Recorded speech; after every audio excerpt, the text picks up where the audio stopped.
pada zamanmu. Jadi sesungguhnya mereka diciptakan di zamannya, sedangkan kalian diciptakan untuk zaman kalian. Menyanyi, sementara dia takut tampil, nggak usah masuk seni. Smart Student Indonesia, Merdeka belajar, kreatif, cerdas Indonesia.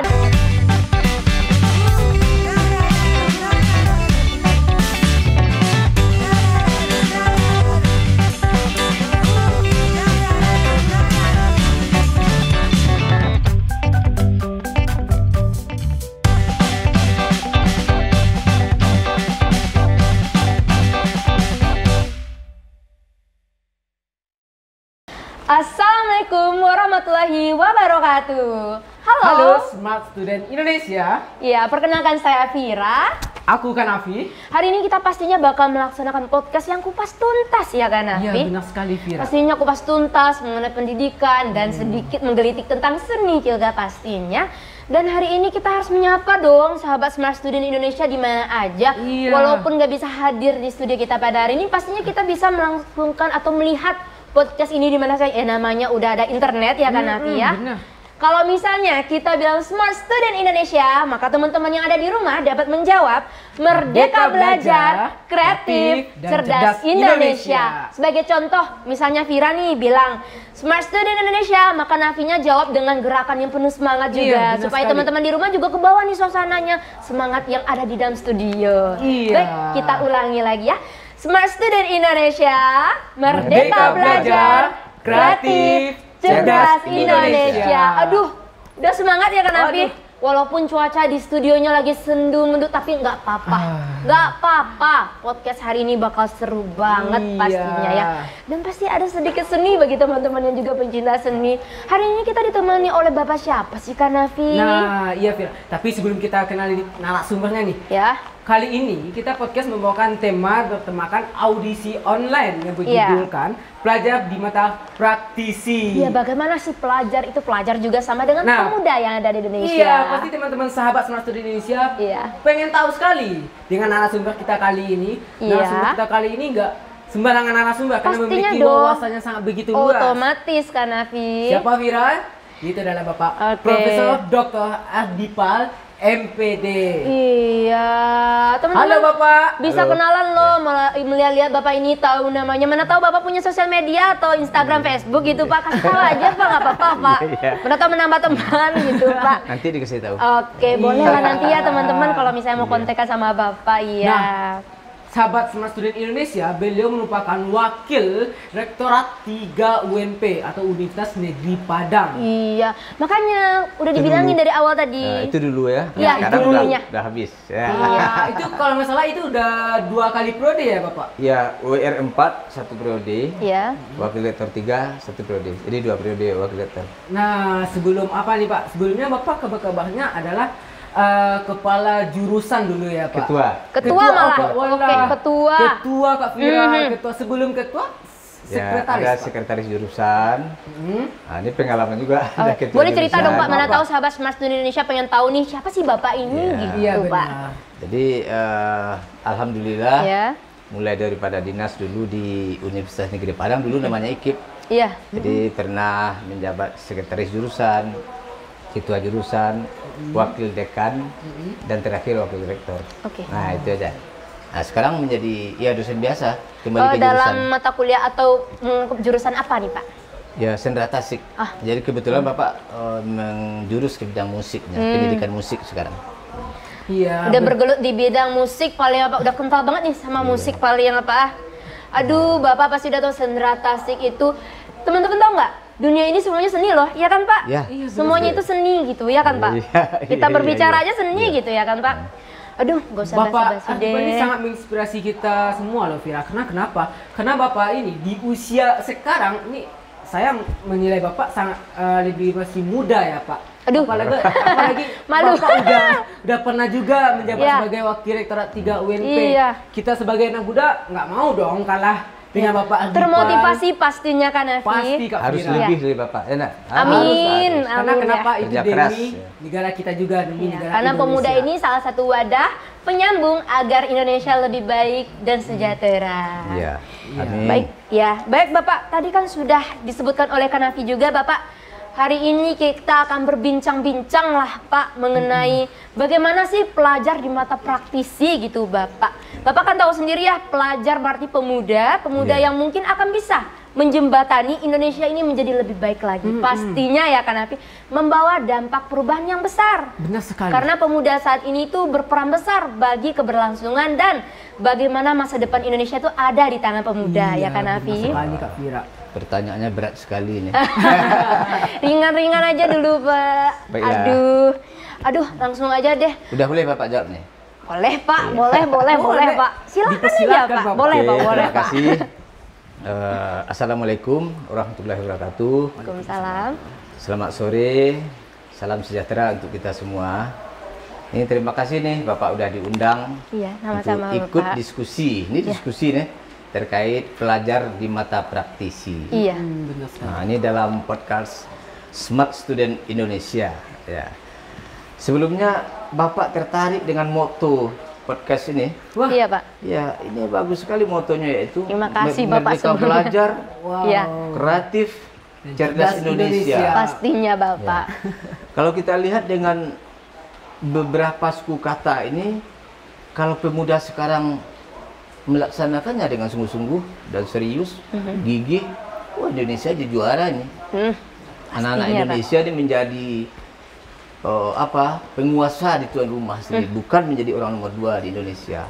Ya kalau ini Merdeka Belajar, bagaimana pemuda sekarang dia bisa mencari sesuatu bebas dia untuk menuntut ilmu. Bukan berarti ini jangan salah tangkap ya, Merdeka Belajar ini bukan bebas tanpa batas, keinginan sesuka hatinya aja, bukan gitu.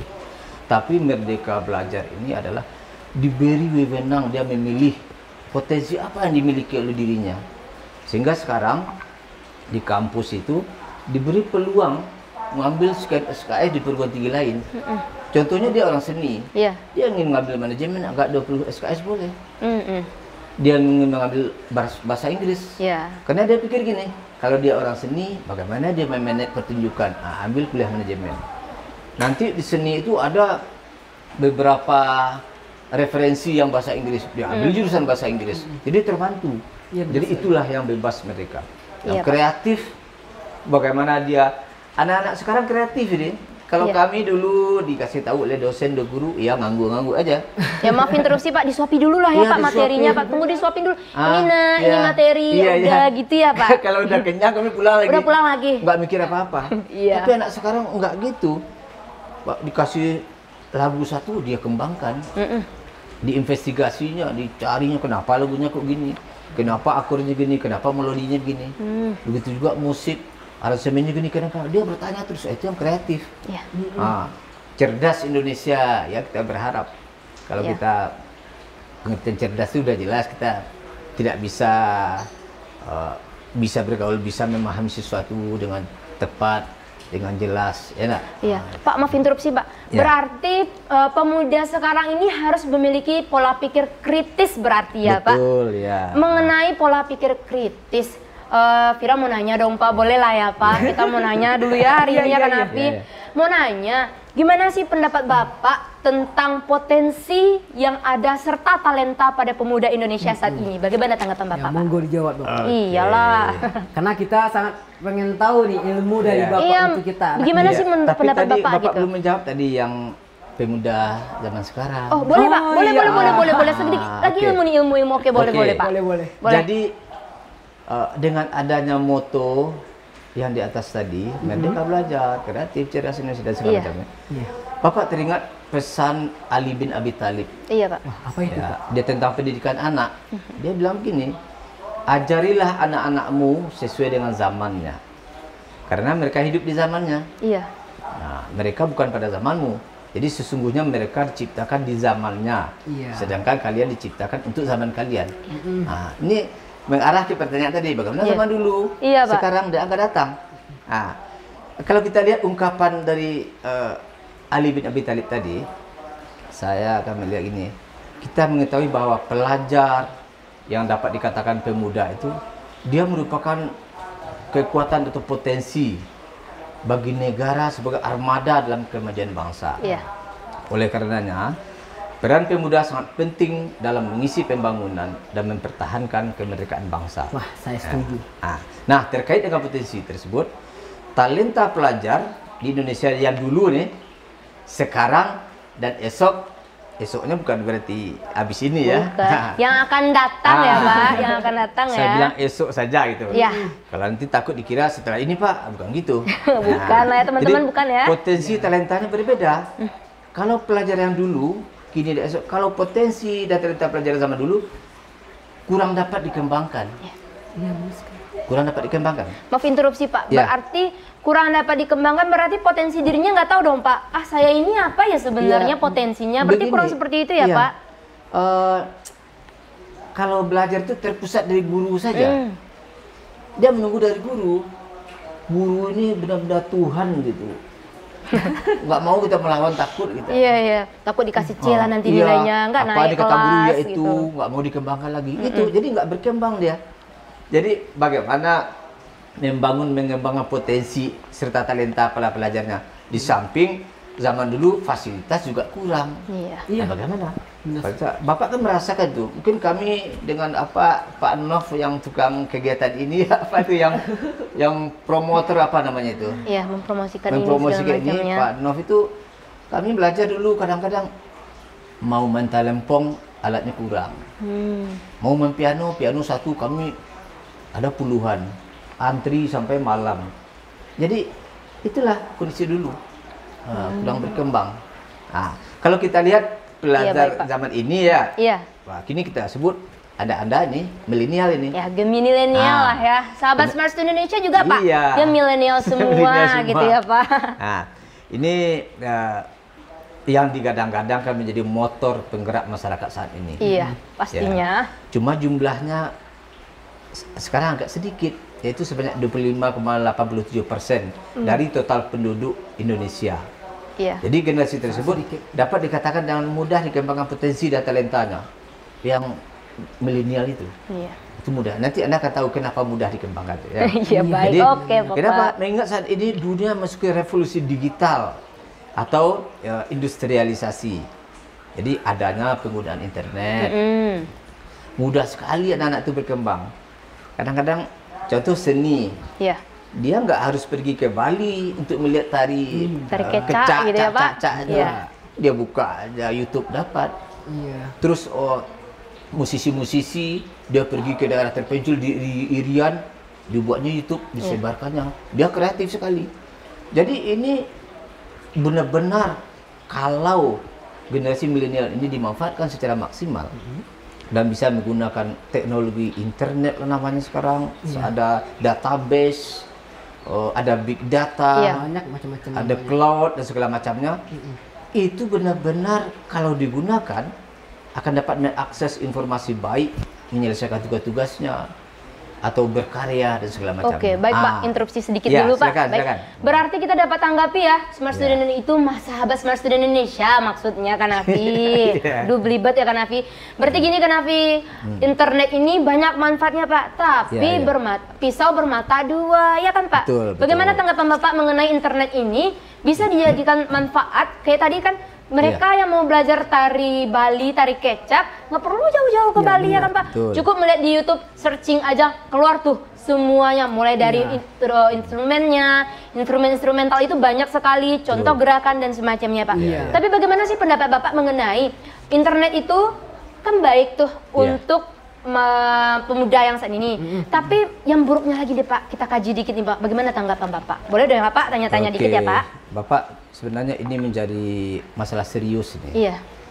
Kalau negara kita tidak hati-hati dalam memberikan men-share informasi-informasi yang liar, yang luas. Banyak sekali sekarang yang berita hoax itu. Hoax ya Pak. Hoax itu ngeri sekali kita. Kadang-kadang dalam satu, ini umpamakan mungkin ada semuanya Facebook dan WA. Kadang dalam satu WA tuh yang di atas bilang ini yang benar. Di bawah ini yang benar. Ini yang benar 3 akan membuat pro kontra jadinya pro kontra. Jadi mahasiswa atau murid atau generasi milenial itu memang harus kreatif dia menganalisa itu. Jangan cepat percaya, ini yang bahaya. Jadi karena terpengaruh oleh ini segala. Tapi jadikanlah internet itu menjadi wahana seperti pisau bermata dua tadi untuk yang baik-baiknya. Jangan dijadikan tempat yang salah. Nah, kita khawatir nggak bisa dihalangi. Anak-anak itu duduk dia di kamar. Kita nggak tahu. Dia 24 jam berhubungan dengan siapa saja. Karena dunianya udah di HP semua ya Pak? Tidak ada jarak. Sangat datar, sangat dekat sekali. Nah, jadi izin sih Pak, karena itu kita sebagai orang besar atau orang tua sangat memiliki peran penting untuk selalu memantau anak-anak muda. Karena perkembangan IT ini dari revolusi industri 1.0 sampai 4.0 itu memiliki perkembangan yang sangat luar biasa di semua dunia, semua informasi bisa saja dicari ya, sesuai dengan kata Bapak tadi ya Pak. Itu berkaitan dengan pelajar di masa esok yang dibicarakan tadi. Jadi kita dapat katakan bahwa generasi Z, generasi memiliki sifat dan karakteristik yang sangat berbeda dengan generasi sebelumnya. Generasi ini dilabeli sebagai generasi yang minim batasan. Artinya, keberadaan generasi Z memegang peranan penting dan memberikan pengaruh pada perkembangan Indonesia saat ini. Nah, oleh karenanya, potensi dan talentanya betul-betul perlu dikembangkan. Ini seperti apa? Smart Student Indonesia. Ya, itu adalah benar-benar Bapak lihat mengembangkan potensi yang dimiliki oleh pelajar. Maaf Pak, tak hanya itu saja. Smart Student Indonesia juga membantu pelajar-pelajar yang ada di Indonesia untuk menggali potensinya tadi ya Bapak. Seperti kata Bapak tadi, pelajar itu atau pemuda Indonesia harus tahu potensi dirinya ya Pak, sehingga dia tahu arah tujuan dia mau kemana. Baik seperti itu ya kira-kira ya Bapak. Oke, saya lanjutkan Bapak.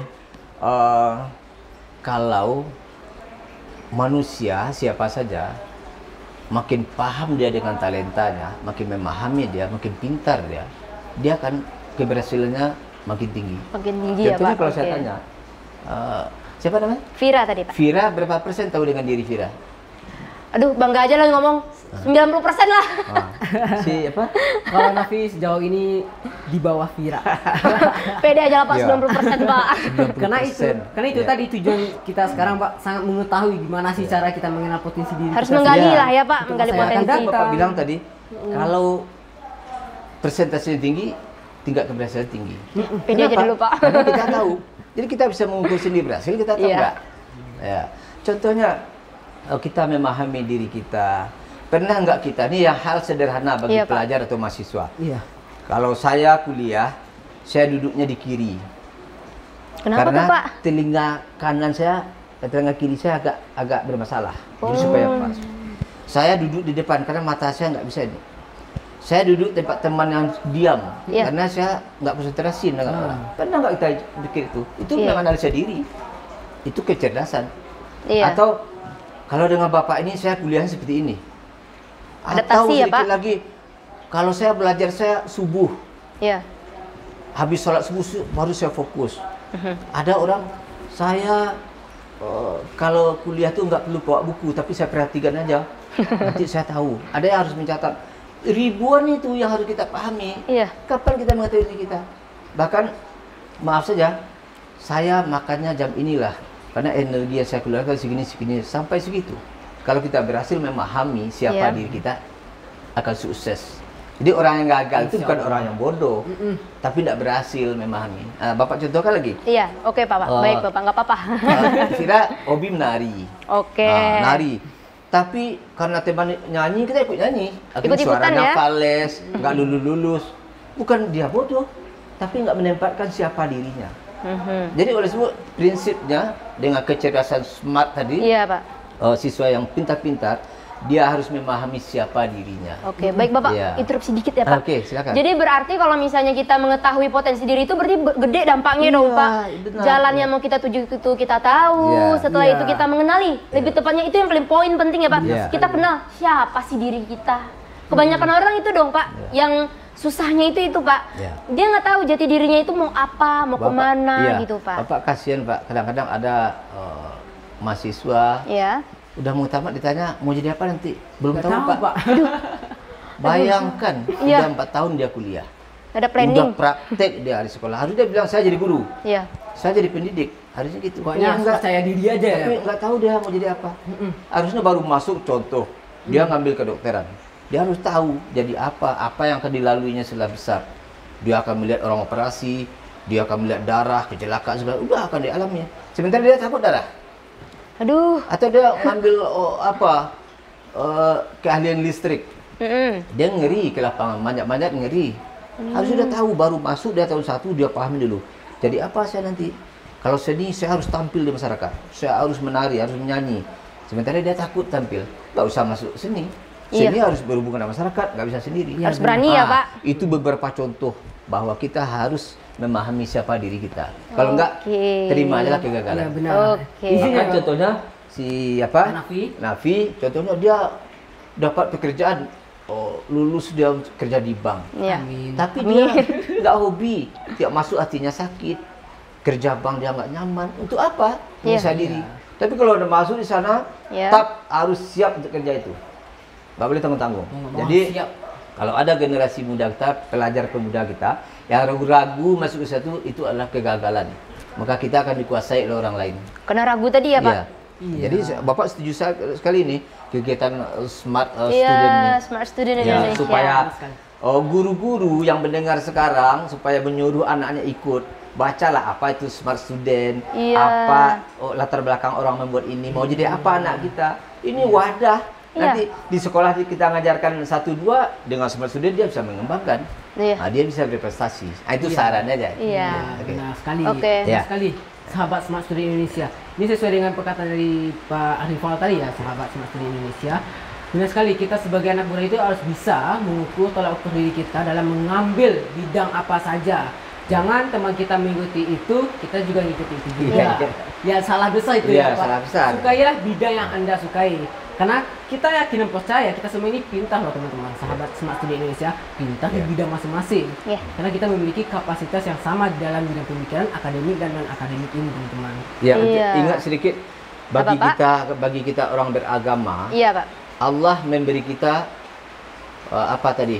potensi dari diri kita itu pasti ada, cuma kita disuruh mencarinya. Tidak ada orang bilang ini, wah saya nggak bisa ngapa-ngapain, saya bodoh. Tidak ada itu. Nggak ada. Pasti punya kemampuan. Dalam arti kata cerita kita talenta kita punya, cuma kita nggak tahu. Kita carilah apa talenta kita. Kalau kita mau berhasil, Bapak yakin. Itu yang tadi menggali potensi ya Pak.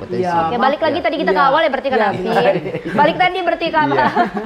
Nyambung dia ini. Ya maaf sekali nih Pak, bahkan banyak anak muda nih ya Pak, mereka memiliki skill yang mereka punya, tapi mereka nggak berani untuk mengekspos ke media publik.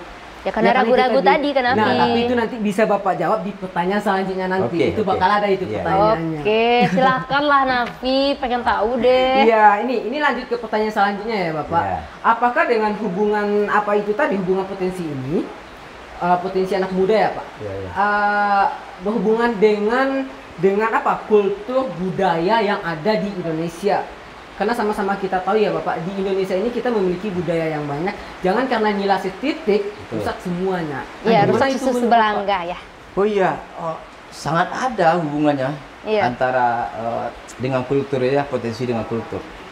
Contohnya zaman dulu orang menilai potensi itu hanya diukur dari IQ aja. Iya, benar Pak. Nah, kalau IQ-nya nilainya 9-10, udah hebat potensinya. Maaf interupsi Pak. Bahkan ada nih Pak, orang tua tuh standar pintar anak itu dengan mata pelajaran tertentu gitu ya Pak. Pintar ini masih deh, banyak itu, pintar berarti dia. Nggak pintar ini deh, berarti dia nggak pintar. Banyak ya Pak kayak gitu. Bilang gini ke mahasiswa. IP kamu 3,5, 3,94 bahkan. Tapi kamu kuliah pulang. Kupu-kupu. Kuliah pulang. Kupu-kupu pulang kuliah pulang. IP-nya tinggi, belajarnya rajin, tapi tidak ada keterampilan skillnya. Jadi kalau zaman dulu memang itu dinilai orang, lihat IP, langsung, ini kerja masuk sini, padahal skillnya nggak ada. Terus keterampilan, kehidupan sosial, apalagi emosionalnya itu masih belum stabil. Belum stabil segala macamnya. Jadi ini butuh beberapa skill di luar pada IQ. Zaman dulu kulturnya itu IQ, sekarang nggak lagi. Contohnya sekarang. Kalau kita masuk kerja, kadang-kadang ada orang nggak lihat ijazah. Mau apa? Contohnya kita pergi ke bengkel sederhana aja. Coba kamu pasang tuh motor tuh katanya. Dia nggak tahu kita ijazah apa. Kita pasang, hidup, diterima. Baru tanyanya, tamat mana? Oleh dari pengalaman zaman dulu gitu ya. kumpulkan ijazah dulu. Yeah. Ini kemampuan prakteknya udah bagus, tapi karena ijazahnya tidak ada, dia kan kasihan. Jadi mulai kita menukar itu di pertanyaan tadi. Jadi setiap individu sangat perlu memiliki antara lain kecerdasan lain, kecerdasan sosial. Bagaimana kita dengan masyarakat, interaksi kecerdasan bahasa, bicara ngomongnya nggak nyinggung orang. Kadang-kadang kita tujuan kita baik tapi kasar, kita nasihati tapi orang kita marahi. Hilang dia. Berarti niatnya udah benar, caranya lagi ya Pak. Kecerdasan bahasa, kecerdasan musikal. Ini karena kita cerita musik. Ya, oke. Ya, bagaimana musik ini kalau kita pahami orangnya cerdas-cerdas. Boleh kita uji orang musik itu cerdas. Tinggal dia menempatkan dirinya lagi. Nah, kadang-kadang maaf ya, kita lihat kita orang seni yang menjatuhkan diri kita. Kenapa tuh Pak? Ya kita pakai baju orokan, pakai copan camping, kacau-kacau, nggak mandi-mandi. Oh, celana sobek-sobek gitu? Iya. Oh, gitu. Bukan nggak boleh. Iya. Tetapi tempatnya di mana? Nah, contohnya gini. Ada nggak kita melihat pemain sepak bola luar negeri itu dia ke hotel pakai celana pendek, pakai sepatu bola, ada nggak? Nggak ada. Pak. Di hotel itu dia pakai dasi rapi. Tertib. Nanti di lapangan baru dia pakai itu. Kita harusnya gitu juga. Kalau di panggung nyanyi rock, nyanyi dangdut baru pakai celana kayak ini, menor-menor gayanya segala macam, nggak apa-apa. Berarti berani menempatkan. Kalau di kampus ya rapi, kita kuliah, kita diskusi, intelek gaya kita. Jadi kalau anak-anak seni gitu, berarti dia sendiri yang jatuhkan dirinya. Nah, tapi kalau dia mau lagu keroncong, pakai keroncong.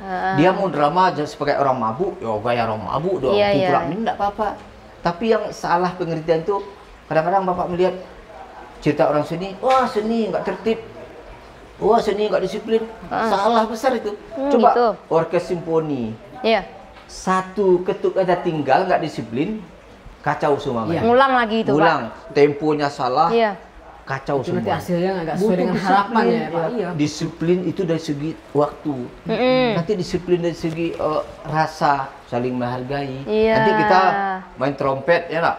Oke, Pak. Orang lagi asik biola, itu trompet hilang bunyi biola, kan nggak ada rasa. Kadang-kadang nih Pak, orang main ngeband misalnya Pak, mereka itu kan ada terdiri dari gitar, itu drum bandnya. Ternyata yang drum band ini malah, aku pengen nonjolin deh, bodo amat yang lain, dia keras lah mainnya Pak. Seni namanya. Jadi nggak harmoni itu nggak ada jadinya Pak. Dapat ya. Jadi kalau kita hayati seni itu memang orang-orang cerdas, bisa merasakan perasaan orang, bisa saling menyeimbangkan, kecerdasan bahasa, kecerdasan musikal, jadi macam-macam. Jadi kecerdasan emosi. Kita nggak bisa main sendiri dengan sekeras-kerasnya, walaupun kita bagus, hilang mana lain. Nggak harmoni dan nanti ya Pak. Nggak terjadi harmoni. Itu apalagi kecerdasan interpersonal, kecerdasan ini. Nah, ini mendukung keterampilan abad ke-21. Apa itu? Apa itu Pak? Kreatif, inovatif, berkolaborasi, saling kritis gitu. Pak. Nah, itu. Jadi Bapak bilang tadi agak sedikit ya. Iya, boleh Pak, boleh.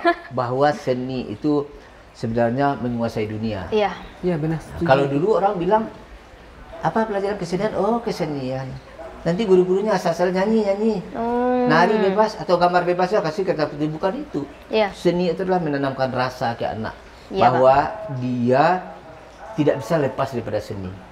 Nah, kalau Bapak tanya kita, kapan kita lepas daripada seni? Nggak pernah. Nggak pernah. Ini mau tampil tadi pasti ke kaca dulu kan? Iya, dandan dulu. Ya, nggak mungkin nanti bajunya ini hijau, warna ini lain. Kuning, nggak mungkin. Ini pasti dicari yang itu sini, dipakai rapi-rapi. Terus seperti rumah Bapak ini, kalau rumah ini pintunya hanya sekedar untuk masuk, Bapak bolongkan aja. Kenapa dihias itu seni? Iya. Jadi semuanya, jadi seni itu bahkan maaf bicara sudah meninggal, kita nggak lepas daripada seni. Kita dibawa ke kuburan pakai tandu itu ada tulisan kaligrafi seni. Seni nanti juga. Pusara kita dibuatkan keramik itu seni juga. Jadi sampai kita mati pun seni itu tidak akan lepas dari. Benar sekali Pak, anytime anywhere nggak tahu kita bakal lepas dari seni. Jadi oleh sebab itu mulai sekarang seni jangan ada remeh lagi. Tentu seniman, praktisi seni, guru seni, segala macam seni, semuanya sama-sama menjaga. Aduh Pak, mau Bapak nanya dikit nih Pak. Tadi kan Bapak mengenai seni, potensi diri, dan mencari apa sih dia jati diri kita. Selanjutnya Vira pengen nanya nih Pak, kan misalnya seseorang ini, bukan itu deh, kita negara Indonesia deh Pak, kan udah ada nih, udah tahu pemudanya potensinya gimana, habis itu dia tahu jati diri, itu akan berdampak di masa yang akan datang, bagaimana dampaknya Pak? Terima kasih. Iya, jadi Bapak. Itu udah mulai arah ke kenegaraan ya. Tajur dikit ya, senggol dikit aja nggak apa-apa. Jadi senggol sedikit ya boleh bahwa memang pemuda-pemuda sekarang itu kita harapkan sekali dengan kreativitasnya, dengan kecerdasannya, kegigihannya, terus memanfaatkan teknologi, literasi digital, literasi membaca segala macamnya itu benar-benar adalah merupakan tonggak bagi kemajuan negara kita. Pilarnya ya lah Pak. Pilar bagi kemajuan negara kita. Kita tidak ingin generasi kita menjadi generasi yang lemah, nggak semangat, karena persaingan makin ketat. Perubahan sangat cepat, perubahan per detik. Bahkan Bapak mendengar dari Presiden malah, dari Pak Jokowi, kapan perlu nama prodi itu sebentar ditukar. Kenapa itu Pak? Ya karena begitulah kebutuhan masyarakat selalu berputar gitu. Contohnya kan, dilihat contoh aja. Sekarang lagi GoFood, Gojek. Kenapa nggak ada jurusan GoFood, jurusan Gojek? Itu contohnya. Kan itu dibutuhkan sekarang. Jadi begitu kita nggak tetap yang lama-lama aja. Bahkan jurusan dulu kan lama, ini jurusan ini namanya, ini dari dulu itu juga namanya kan. Bagaimana kalau sekarang disesuaikan dengan perkembangan zaman. Jadi maka generasi muda kita memang adaptasi sekali dengan perubahan-perubahan zaman, nggak bisa santai. Kalau santai tinggal. Bapak udah melihat contoh, dari 40 mahasiswa yang kuliah itu paling 5 yang kuliah. Selebihnya Pak? Selebihnya main-main aja. Aduh. Nggak serius ya Pak? Tapi yang 5 ini kalau tamat dia benar-benar berhasil. Belum tamat udah dapat, ada yang ini seni nih, ada udah di sanggar, ada udah di hotel, ada udah melatih sana sini. Bagi yang ikut ya gitu aja. Ikut-ikutan aja lah, lihat aja lah gitu. Sarankan kalau kuliah ya kuliah, kalau nggak berhenti aja. Lebih baik bisnis, cari usaha, kalau memang nggak serius. Jadi Bapak lihat, Bapak perhatikan udah berapa 30 tahun Bapak ngajar tuh. Satu lokal tuh paling banyak agak 7, agak 6. Yang ada keinginan belajar itu gitu ya Pak? Serius. Oh gitu. Nanti pas udah 1 tahun 2 tahun ditanya di mana? Nah yang malas nih masih di rumah Pak. Tapi bagi yang lain udah bekerja sekarang. Nah itu nasihat kepada seluruh mahasiswa. Jangan ikut-ikutin aja. Lihatlah potensi. Kalau kita nggak hobi jurusan itu pindah, ambil keputusan. Karena generasi muda kita tadi itu adalah sedikit jaraknya lagi untuk mengatur dunia, mengatur Indonesia itu. Oh gitu Karena 4 tahun udah ada jadi menteri nanti, udah jadi bupati, wali kota. Itu mahasiswa berapa tuh jaraknya dari kuliah ke situ? Nggak jauh jaraknya. Pak. Jadi dia akan menjadi orang-orang nomor 1 di Indonesia, orang-orang terpenting. Jadi kalau mahasiswa itu tidak serius, itu akan merugikan negara sekali. Izin interupsi juga Pak. Terlepas dari merugikan negara, merugikan diri sendiri pastinya, orang tua juga Pak. Karena orang tua itu ibaratnya kan berinvestasi uang ke anaknya nih, mengharapkan di masa depan yang akan datang mungkin nasibnya melebihi orang tua. Itu kan harapan setiap orang tua gitu Bapak. Melebihi orang tua, dapat membanggakan di sekitarnya. Kalau misalnya memang tidak ada niat, lebih baik uang yang tadi itu dibisniskan. Bahkan bisa jadi laba yang lebih besar Pak. Kalau mahasiswa itu tidak ditinggalkan dengan kecerdasan, berapapun harta orang tuanya sebentar habis. Pasti Pak. Dia nggak bisa mengelola. Tapi kalau ditinggalkan dengan selembar ijazah, dengan keterampilannya, kemana aja dilempar dia akan tumbuh. Ibarat pohon ubi itu kan, yang subur, kemana dilempar tumbuh. Gitu mahasiswa nggak takut kemana-mana. Ini udah tamat ditanya, kenapa nggak ngajar ini? Gampang dia turun ke lapangan. Karena perbekalannya itu nggak ada Pak. Nggak ada. Perbekalannya itu. Tiba diterima di sebuah kantor, disuruh lagi training 6 bulan, 7 bulan. Aduh.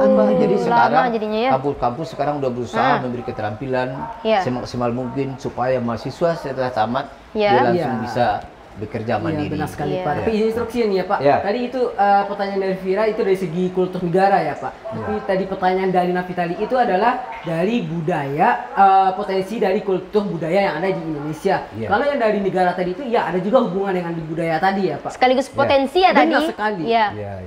Nah, tapi selain itu, apakah menurut Bapak, karena kami juga ingin menguas ilmu dari Bapaknya loh. Iya. Sama teman-teman. Petik ilmu dong gitu. Iya. Nah, sahabat Smart Student Indonesia, oh ya lupa juga sahabat Smart Student Indonesia ini pastinya juga mau dapetin ilmu dari Bapak nih ya. Iya. Ilmu gratis loh teman-teman. Kita harus tanya dong ilmunya sebisa apa gitu, yang butuhnya gitu, yang bisa Bapak terangkan juga ya kan Bapak. Ya, tapi kita belajar terus. Iya pastinya Pak.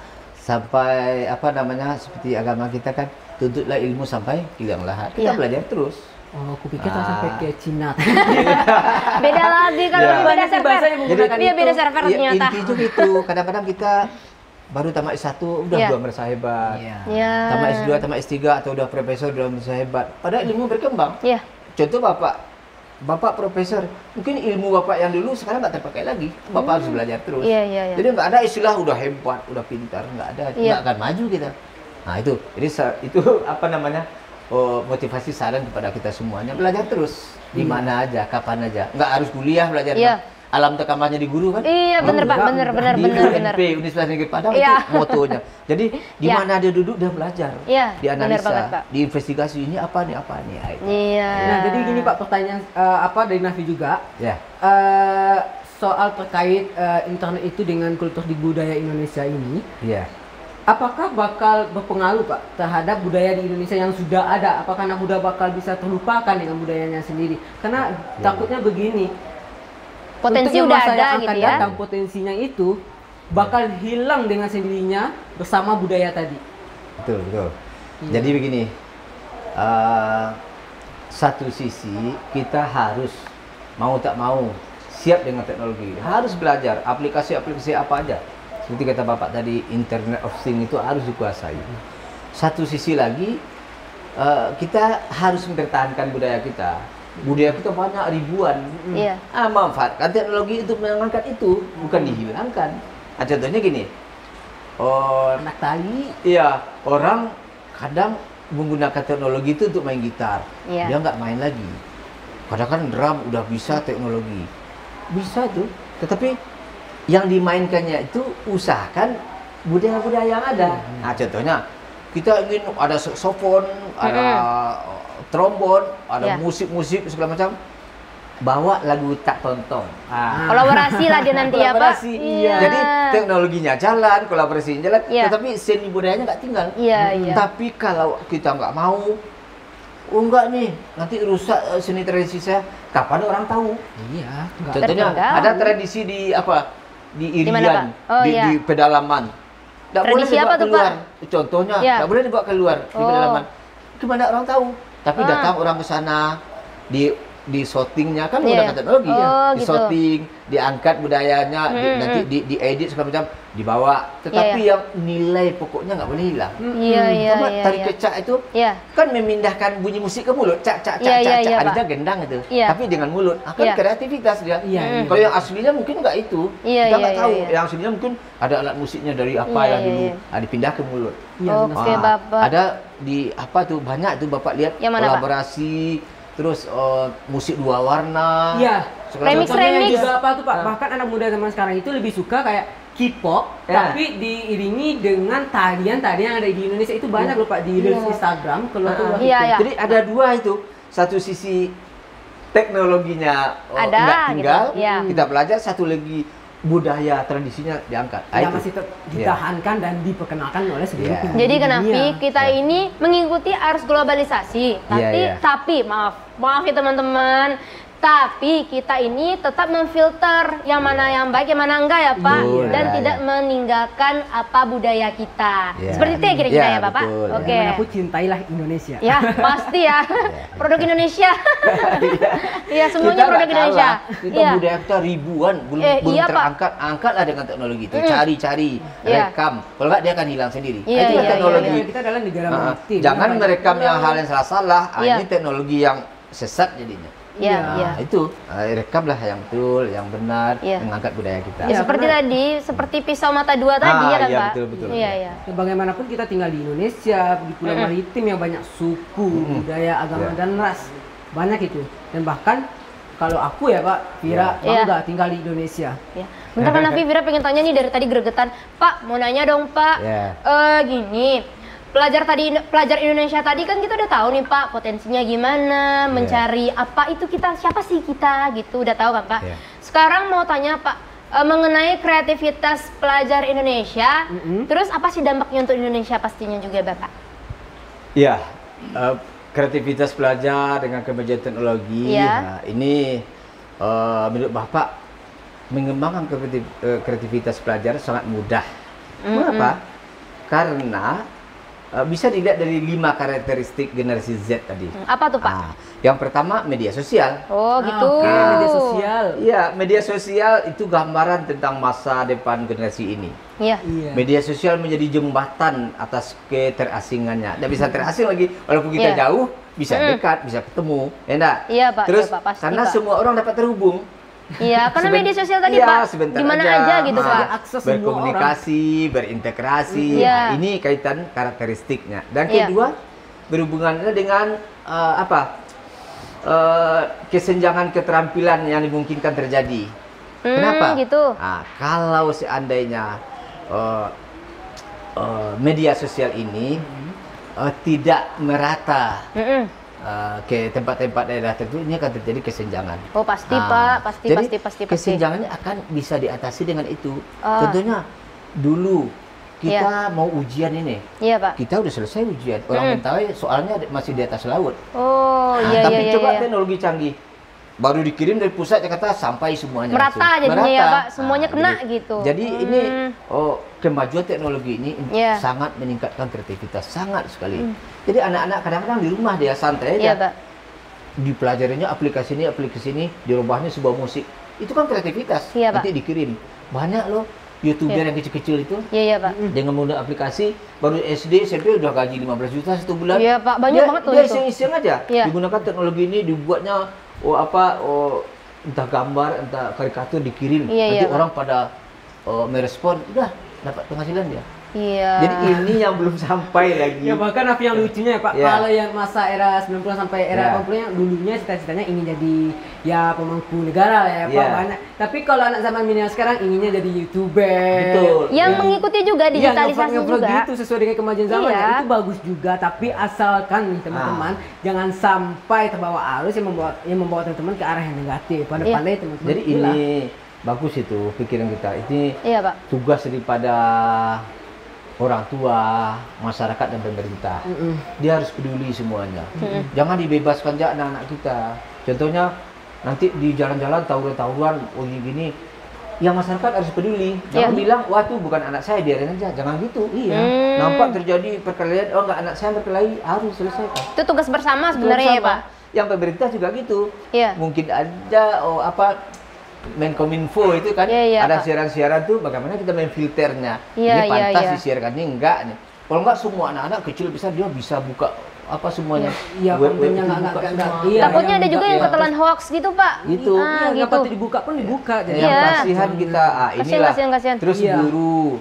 Kalau Bapak pikir kalau guru berapalah buat dia di sekolah memberikan pelajaran ini segala macamnya. Nanti tiba di luar dia udah nonton video porno, dia gambar porno. Jangan ditiru ya sahabat Indonesia. Jadi makanya kita minta baik orang tua, masyarakat, pemerintah semuanya harus menjaga ini. Kita bukan lari, ini tantangan, bukan kita lari dari tantangan. Ini malah tugas bersama. Tugas bersama, kita manfaatkan teknologi ini untuk kemajuan, untuk memunculkan talenta kita, untuk kreativitas, untuk inovasi dan segala macam. Jadi bagus nih.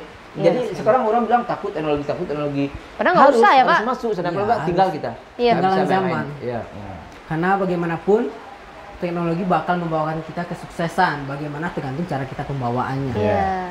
Jadi terkait tentang Bapak yang banyak orang tua yang tidak peduli dengan anak dan orang lain itu juga salah besar ya Pak. Karena bagaimanapun itu adalah juga sebagai aset bangsa dan negara kita sendiri. Satu lagi tambahannya, Bapak. Teman sejawat. Ini. Ikut teman banyak itu Pak. Contohnya kalau udah dengan temannya, jadi banyak waktu dengan teman. Dengan orang tua paling minta uang aja. Dengan guru pas di sekolah aja. Pemerintah gimana? Kadang-kadang mungkin dari segi peraturan ya. Tapi dengan teman dia setiap saat. Jadi kalau temannya tuh salah, udah salah anak tuh. Makanya teman juga sangat mempengaruhi terhadap keberhasilan seseorang. Maaf interupsi nih Pak, maaf Pak. Iya. Gimana kata orang tua dulu Pak, berteman kita sama tukang parfum ke bawah juga kita harumnya Pak, berteman sama tukang pencuri, kita jadi pencuri juga. Betul. Gitu Pak. Jadi mungkin ini jangan sekedar konsep aja, ya kita aplikasikan dalam kehidupan. Ya itu, makanya teman sangat menentukan juga, di samping pemerintah, masyarakat, dan orang tua. Oke Kak Nafi dan Bapak, berarti Vira dapat tarik simpulan ya Pak, berarti kita harus mengenali potensi diri. Karena dengan adanya potensi diri itu, maka kita akan tahu bagaimana caranya kita untuk kemana sih kita mau tujuannya Bapak. Iya. Dan satu lagi nih, pesan yang paling penting yang bisa dikutip tadi nih, sebagai mahasiswa juga ya Pak, jangan hanya kuliah terus duduk di sana tanpa menyerap materi sama sekali ya Bapak. Kasihan nanti. Bapak boleh dong dikit apa namanya itu saran-sarannya gitu kepada sahabat Smart Student Indonesia-nya Pak. Saran-sarannya aja. Oke. Bapak saran ini belum close. Belum Pak. Saran-sarannya dulu Pak. Masih saran nih. Saran-sarannya dulu Pak. Pelajar harus cerdas. Ya. Cerdas untuk melakukan tindakan yang akan dilakukan. Nah, jadi kita analisa kalau Smart Student Indonesia ini bagus, ya ikuti, lihat potensi positif yang ada di dalamnya. Apakah kita bisa dapat teman seluruh Indonesia? Bisa jadi. Menggali potensi juga, Terus karya-karya kita bisa dilihat orang seluruh Indonesia, tanpa kita susah ngantarnya ke sana. Jadi pelajari Smart Student Indonesia ini, terus lihat nilai-nilai positifnya dan ikuti. Itu saran Bapak. Semoga nanti tidak ketinggalan. Satu lagi. Ini ada kabar gembira banget buat sahabat Smart Student Indonesia se-Indonesia ini Pak. Jadi begini, nantinya, pasti deg-degan ya. Jadi seperti ini, Smart Student Indonesia pastinya sudah melaksanakan audisi online dan akan memberikan hadiah kepada para pemenang secara offline. Kabar-kabarnya hal ini dilakukan di Indonesia loh Nafi. Kabar-kabarnya sebenarnya ini akan melaksanakan event loh. Gimana? Yaitu di Taman Melati, Padang, Sumatera Barat, teman-teman. Tanya itu saja. Audisi ini dilakukan se-Indonesia loh. Pada periode pertama mungkin kita seprovinsi, sekarang kita naik dong jadi se-Indonesia. Nasional. Ayo nih, teman-teman jangan sampai kelewatan informasi dari Smart Student Indonesia. Makanya pantengin YouTube channel Smart Student Indonesia dan Instagram Smart Student Indonesia. Teman-teman kalau misalnya takut untuk ketinggalan informasi penting, cukup memfollow aja atau nge-subscribe, karena follow dan subscribe itu gratis ya Pak, nggak dipungut biaya. Jadi gimana Kak Nafi? Nah itu, jadi bagi teman-teman jangan sampai ketinggalan informasi, dan sesuai dengan kata Pak Ival ini, Smart Student ini merupakan suatu wadah yang sangat bagus buat sahabat Smart Student Indonesia yang ingin menunjukkan keterampilannya yang bisa dilihat semua orang banyak yang ada di Indonesia. Nah untuk sahabat jangan sampai ketakutan untuk mengikuti Smart Student Indonesia ini. Jangan pernah dengar apa kata orang ya Bapak. Tetap percaya diri aja. Ingat kata Bapak Ival tadi, percaya diri itu penting. Kenali skill teman-teman semua. Kenali potensi juga pastinya. Oke. Gimana Bapak? Oke lah. Oke lah ya. Bentar dulu nih. Oke lah ya. Oke. Untuk apa Bapak? Terakhir, pendapat Bapak terhadap Smart Student Indonesia. Ini mengangkat talenta pelajar untuk ukuran Indonesia ini sangat bagus nih. Ini mudah-mudahan nanti tingkat ASEAN lagi ya. Amin, dan tingkat dunia. Tidak ada yang nggak mungkin. Kalau kegiatan seperti ini bagus dan positif sekali, ini nggak ada yang nggak mungkin. Dan ini merupakan suatu wadah untuk mengembangkan potensi dan talenta para pelajar di Indonesia. Pastinya. Perlu juga saran nih diadakan event-event yang membangun dan mengembangkan potensi dan talenta para pelajar di masa kini dan masa yang akan datang. Itu aja. Wah. Sangat bagus dan sangat luar biasa Pak Ival. Tepuk tangan dulu dong. Aduh. Teman-teman tepuk tangannya di rumah kan. Teman-teman sahabat Smart Student Indonesia bisa tepuk tangan dari luar, dari rumah, tapi kedengeran kok riuhnya sampai sini pastinya. Oke. Dan teman-teman jika ada yang ingin ada pertanyaan mungkin bisa di kolom komentar nanti. Oke. Kak Nafi, kita cek dulu lah ya semangat sahabat Smart Student Indonesia di rumah. Kalau misalnya kita bilang Smart Student Indonesia, maka jawabnya adalah Merdeka Belajar, Kreatif, Cerdas Indonesia. Tunggu dulu bentar, kita ulang sama Bapak ya Pak. Untuk terakhir nih, Oke, kita ulang ya. Smart Student Indonesia, Merdeka belajar, kreatif, cerdas Indonesia. Aduh, terima kasih Bapak. Sama-sama. Terima kasih Bapak. Selamat siang dan selamat sore sahabat Smart Student Indonesia.